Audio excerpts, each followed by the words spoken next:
മനസ്സിലാക്കിയിട്ടുണ്ടോ ശരിയാ അല്ലെങ്കിൽ എന്നോട് പറയണേ. അതായത് ഇപ്പൊ ക്ലൈമാക്സിനകത്ത് ഇപ്പൊ ഉണ്ണിമൂന്നൻ ഷർട്ട്ലെസ് ഒക്കെ ആയിട്ട് പോകുന്ന ആ ഒരു ഫൈറ്റ് സീക്വൻസ് ഉണ്ടല്ലോ, അതിനുവേണ്ടി അദ്ദേഹം ഷൂട്ട് ബ്രേക്ക് ചെയ്തിട്ട് പിന്നെ പോയി വർക്ക്ഔട്ട് ചെയ്തിട്ട് ഫിസിക്സ് സെറ്റ് ചെയ്തിട്ട് വന്നിട്ടാണ് ഉള്ളതാണോ? ഉള്ളതാണ്. അത് ഉണ്ണിച്ചേട്ടൻ്റെ ഒരു ഹാർഡ് വർക്കും ഡെഡിക്കേഷനാണ്. അത് അത്രയും ഹാർഡ് വർക്ക് അങ്ങനത്തെ ഒരു അത് ശരിക്കും പറഞ്ഞാൽ ക്ലൈമാക്സിൽ മാത്രമേ ഉള്ളൂ ആ സീന്. പക്ഷെ അതിന് വേണ്ടിയിട്ട് ഇത്രയും എഫേർട്ട് എടുത്ത് അത് ഉണ്ണിച്ചേട്ടൻ സമ്മതിക്കണം. അത് ഞാൻ നേരിട്ട് കണ്ടതാണ് ആ ഹാർഡ് വർക്ക്. അപ്പൊ പുള്ളിയുടെ ഡയറ്റും പുള്ളിയുടെ ഒരു ട്രെയിനറും സെറ്റിലൊക്കെ ഉണ്ടായിരുന്നു. ഒരു മീലും ചീറ്റ് ചെയ്തിട്ടില്ല ഉണ്ണിച്ചേട്ടൻ. ഒരു അദ്ദേഹത്തിന്റെ ഡയറ്റ് അല്ലാതെ വേറെ ഒന്നും കഴിച്ചിട്ടില്ല. നമ്മളെല്ലാവരും സൈഡിൽ നിന്ന് ഒരു കപ്പലണ്ടി മിഠായി മറ്റേതൊക്കെ കഴിക്കുന്നുണ്ട്. അതൊന്നും തൊട്ടിട്ടില്ല ഉണ്ണിച്ചേട്ടൻ. അത് ഡെഡിക്കേഷനാണ്, വേറെ ഒന്നുമല്ല. അത് സിനിമയോടുള്ളൊരു ഡെഡിക്കേഷനാണത്. ഡിസിപ്ലിൻ്റെ ഒരു രക്ഷയില്ല. ഇങ്ങനത്തെ ഒരു ഡിസിപ്ലിൻ ഞാൻ കണ്ടിട്ടില്ല സിനിമയിൽ. നിങ്ങൾ തമ്മിൽ അങ്ങനെ കോൺവെർസേഷൻ ഉണ്ടായിരുന്നോ ഫിസിക്കിനെ പറ്റിയിട്ടോ വർക്ക്ഔട്ട്സ്? അതെ. അത് എന്നെ കാണുമ്പോൾ എനിക്ക് അങ്ങനെയൊന്നുമില്ല. പക്ഷെ ഉണ്ണിച്ചേട്ടൻ്റെ ഒരു ഇതെങ്ങനെയാണ്, എന്തൊക്കെ പ്രോസസ്സാണ് ഈ ഒരു ഫൈനൽ പ്രോഡക്റ്റിൽ എത്താൻ എന്തൊക്കെ ചെയ്യണമെന്ന് ഞാൻ ചോദിച്ചിട്ടുണ്ട്. അപ്പോൾ അതാണ് ഉണ്ണിച്ചേട്ടൻ പറഞ്ഞത്. ഇത് ട്രെയിനിങ്, ഏത് നേരം ട്രെയിനിങ്, പിന്നെ സ്ലീപ്പും റിക്കവറിയും ഇതൊക്കെ ഭയങ്കര ഇമ്പോർട്ടൻ്റ് ആണ്. നമ്മൾ ഇതിൽ സ്ക്രീനിലും ഇൻ്റർവ്യൂസിലും ഒന്നും കാണില്ല. ഇതൊക്കെ ബിഹൈൻഡ് ദ സീൻസ് ആണ്. പിന്നെ ഉണ്ണിച്ചേട്ടൻ ചിലപ്പോൾ ഇതിനെക്കുറിച്ച് അധികം സംസാരിക്കില്ല. കാരണം അതൊരു അത്രയും ഹമ്പിളായതുകൊണ്ട് ചിലപ്പോൾ ഇതൊന്നും പറയില്ല. പക്ഷെ അത് നമ്മൾ കാണാതൊരു എഫേർട്ടും ഡെഡിക്കേഷനാണ് ഉണ്ണിച്ചേട്ടൻ്റെ. ഇപ്പൊ അദ്ദേഹം ഈ പടത്തിൽ മൊത്തമായി കാണിച്ചൊരു ഡിസിപ്ലിന്റെ ഫലമായിരിക്കണം ഈ സൂപ്പർ സ്റ്റാർഡം എന്നൊക്കെ പറയുന്നതിന്റെ വേറൊരു കാര്യം, ഈ ക്യാരക്ടറിന്റെ ആവശ്യമുണ്ട് കേട്ടോ. ഇത്രയും ഡിസിപ്ലിനും മറ്റേതൊക്കെ ഈ ക്യാരക്ടറിന് വേണ്ടി ആവശ്യമുണ്ടാവും. ചിലപ്പോൾ നമ്മൾ വേറെ ക്യാരക്ടർ ചെയ്യുമ്പോൾ ഇതിനൊന്നും ആവശ്യം ഉണ്ടാവില്ല. പക്ഷെ ഈ ക്യാരക്ടർക്ക് വേണ്ടിയിട്ടാണ്. കാരണം എന്താ വെച്ചാൽ ഇപ്പൊ ഇന്നലെ ഞാൻ നമ്മുടെ കബീർ ദുഹാൻ സിംഗിനെ ഇന്റർവ്യൂ ചെയ്തിട്ടുണ്ടായിരുന്നു. അപ്പൊ അദ്ദേഹം എന്നോട് പറഞ്ഞൊരു കാര്യമാണ്, ഇപ്പൊ അദ്ദേഹം ഇതിനു മുമ്പ് പുണ്യമുകുന്ദനാണ് എന്നൊക്കെ പറയുന്ന സമയത്ത് നമ്മളിങ്ങനെ സെർച്ച് ചെയ്തിട്ട് ആരാണ് ആക്ടർ എന്നൊക്കെ നോക്കൂല. അപ്പൊ അദ്ദേഹം അപ്പൊ നോക്കുമ്പോൾ മാളികപ്പുറം ഭയങ്കര റീച്ച് ആയിട്ടുണ്ട്, വലിയ ശ്രദ്ധ നേടിയിട്ടുള്ള സിനിമയാണ്. അപ്പൊ അത് അദ്ദേഹം കാണുകയാണ്. അത് അദ്ദേഹം കണ്ടിട്ടാണ് ഉണ്ണിമുകുന്ദനോട് ഒരു കോഫിക്ക് വേണ്ടി മീറ്റ് ചെയ്യുന്നത്. അപ്പൊ അയാളാണല്ലോ ഇയാള് എന്നുള്ളത് വിശ്വസിക്കാൻ പറ്റിയില്ല എന്ന് പറയുന്നത് അദ്ദേഹം എന്നോട് ഷെയർ ചെയ്ത ഒരു കാര്യമാണ്. അതാണ് ഒരു ഫിസിക്കൽ ട്രാൻസ്ഫോർമേഷൻ ക്യാരക്ടറിന് വേണ്ടിയിട്ട്. വെറുതെ അല്ലേ, അത് വെറുതെ ചെയ്യുന്ന ഒരു ഫിസിക്കൽ ട്രാൻസ്ഫോർമേഷൻ ഒന്നും അല്ല. ക്യാരക്ടറിന് മാച്ച് ചെയ്യാൻ ക്യാരക്ടർ അനുസരിച്ച് ഒരു ഫിസിക്കൽ ട്രാൻസ്ഫോർമേഷൻ വേണ്ടി വരും. അപ്പോൾ അത് മാർക്കൊക്കെ വേണ്ടി പറ്റിയൊരു ട്രാൻസ്ഫോർമേഷൻ ചെയ്തിട്ടുണ്ട്. ഇപ്പൊ ഈ സിനിമയ്ക്ക് വേണ്ടിയിട്ട് നമുക്കൊരു ത്രൈവ് ഉണ്ടാവുമല്ലോ. നമ്മള് പോയൊരു വഴി ഉണ്ടായിരിക്കും, ഇപ്പൊ നമ്മുടേതായിട്ടുള്ള ഒരു സ്ട്രഗിൾ ഉണ്ടായിരിക്കും. ഇപ്പൊ എന്റെ അറിവിൽ ഡെഡ് ലൈൻ എന്നുള്ള ഒരു ഷോർട്ട് ഫിലിം ചെയ്യുകയും അത് ക്യാൻസർ ഉൾപ്പെടെ പ്രീമിയർ ആവാൻ വേണ്ടിയിട്ടുള്ള കാര്യങ്ങളിലേക്ക് പോവുകയൊക്കെ ചെയ്തതായിട്ട് നമ്മൾ കണ്ടിട്ടുണ്ട്. അപ്പൊ ഇപ്പൊ UAE-ലാണ് മൊത്തം സെറ്റിൽ ആയിട്ടുണ്ടായിരുന്നത്. ഇതെങ്ങനെ ഈ സിനിമ എന്നുള്ള ബഗ് വന്നത്? മാർക്കോ വരെയുള്ള ഒരു ജേണി എന്ന് പറയും. അതെ, മാർക്കോ വരെയുള്ള ഒരു ജേണി ശരിക്കും തുടങ്ങിയത് ഞാൻ ചെറുപ്പം തൊട്ട് എനിക്കൊരു ആക്ടർ ആവണം അങ്ങനൊന്നും ഇല്ല. എനിക്ക് ശരിക്കും പറഞ്ഞാൽ എനിക്ക് അതാണ് നല്ലൊരു സ്റ്റോറിക്ക് അതാണ് നല്ലത്. പക്ഷെ എനിക്ക് അങ്ങനൊന്നും ഉണ്ടായിട്ടില്ല. ഞാൻ ഒരു ഡാൻസറാണ്. അപ്പോൾ എനിക്ക് സ്റ്റേജ് അല്ലെ മീൻസ് ഡാൻസർ എന്ന് വെച്ചാൽ റിയാലിറ്റി ഷോസ് അങ്ങനൊന്നും ഇല്ല. ജസ്റ്റ് അതെ അങ്ങനത്തെ ഒരു എനിക്ക് വേണ്ടിയിട്ട് ഡാൻസ് ചെയ്തിട്ടുണ്ട്. അപ്പോൾ സ്റ്റേജിനോടുള്ളൊരു പരിചയം ഉണ്ട് എനിക്ക്. സ്റ്റേജ് പെർഫോമൻസസ് ചെയ്യണം എന്നൊക്കെ. അപ്പോൾ ഞാൻ കോളേജിൽ പോകുമ്പോൾ ഞാൻ ആക്ച്വലി എൻ്റെ ഡിഗ്രി തിയേറ്ററിലാണ്. അപ്പോൾ ഞാൻ ഫൈനാൻസും തിയേറ്ററിലാണ് ഡബിൾ ഡിഗ്രി എടുത്തത്. അവിടെയാണ് ആക്ടിങ് തുടങ്ങിയത്. അപ്പോൾ അവിടെ ആക്ടിങ് തുടങ്ങിയപ്പോൾ എനിക്ക് ഇതെന്താണ് സാധനം എന്ന് എനിക്ക് ആ ഒരു സെൽഫ് എക്സ്പ്ലോറേഷൻ ഉണ്ടല്ലോ, അവിടെയാണ് എനിക്ക് ഈ ഒരു ബഗ് തുടങ്ങിയത്. അപ്പോൾ ഞാൻ 4 വർഷം അവിടെ US-ലായിരുന്നു. അവിടെ തിയേറ്റർ ചെയ്തു. പിന്നെ തിരിച്ച് ഇവിടെ വന്നപ്പോൾ നാട്ടിലേക്ക് വന്നപ്പോഴാണ് ഈ AD ആയിട്ട് ഞാൻ കുറച്ചാണ് ഇവിടെ AD ആയിട്ട് നിന്നത്.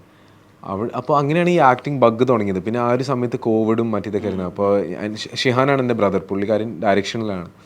അപ്പോൾ ഷിഹാൻ ഒരു സ്ക്രിപ്റ്റ് എഴുതിയിട്ടുണ്ടാവും. ഷിഹാൻ പറഞ്ഞു നമുക്കൊരു കോവിഡിൻ്റെ സമയത്ത് എന്തായാലും വേറെ ഒന്നും ചെയ്യാനില്ല, അപ്പോൾ നമ്മൾ ഉള്ള റിസോഴ്സസ് വെച്ചിട്ട് എന്തെങ്കിലും ചെയ്യാമെന്ന്. അപ്പോൾ നമ്മൾ ഒരു ചെറിയ സ്റ്റുഡിയോയിൽ ഇത്ര ഉള്ളൂ സ്റ്റുഡിയോ. പിന്നെ 2 ക്യാമറയും ലൈറ്റ്സും വെച്ചിട്ട് ഒരു ക്യാരക്ടറുള്ളൂ ഡെഡ് ലൈൻ. അപ്പോൾ അത് വെച്ചിട്ട് എന്തെങ്കിലും ആ ഒരു സ്റ്റോറിയിൽ തന്നെ അങ്ങനെ കോൾ സെൻറ്ററിൽ നടക്കുന്ന ഒരു സ്റ്റോറിയാണ്. അപ്പോൾ നമ്മൾ ഒട്ടും പ്രതീക്ഷയില്ല ഇത് ക്യാൻസർ മറ്റേതൊക്കെ എത്തുന്നത്. ഇത് ഒരു cinema, 2 brothers who love cinema, അങ്ങനത്തെ ഒരു പ്രോജക്റ്റാണിത്.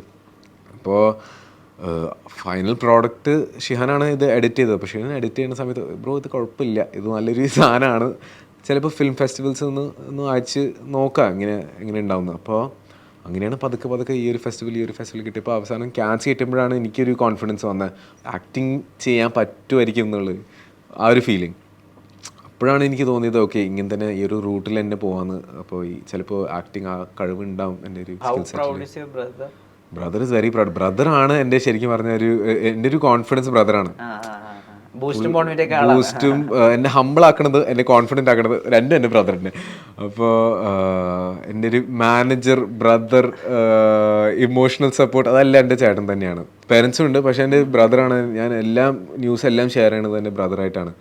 കാരണം പുള്ളി എല്ലാം കണ്ടിട്ടുണ്ട് എന്നെ ചെറുപ്പം തൊട്ട്. പിന്നെ എൻ്റെ സിനിമ ആർക്ക്, ആ ജേണിയും പിന്നെ ഡെഡ് ലൈൻ ജേണിയും അതെല്ലാം കണ്ട് എൻ്റെ ബ്രദർ മാത്രമേ ഉള്ളൂ. മാർക്കോനിലും അങ്ങനെ ഇപ്പൊ എൻ്റെ ഒരു ബ്രദറാണ് അങ്ങനത്തെ ഒരു വിഷനോട് കൂടി തന്നെയാണ് പെർഫോം ചെയ്തിരുന്നത്. എങ്ങനെ ഈ മാർക്കോയും എന്റെ ഓൺ ബ്രദർ പോലെയാണ്.